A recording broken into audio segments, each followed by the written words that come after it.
ఎద్దను దాస్తే ఏనాటికో ఎత్తుకెడతానులే.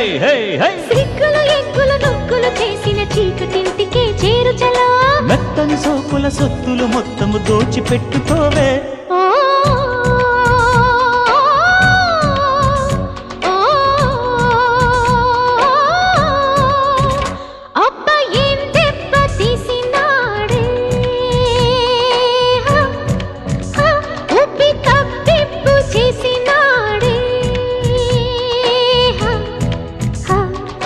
అక్కడ దెబ్బ ఇక్కడ కెక్కి తిక్కలు పుడుతుంటే దప్పిక కానీ దాహం పుట్టి ముద్దులు పెడుతుంటే ఓ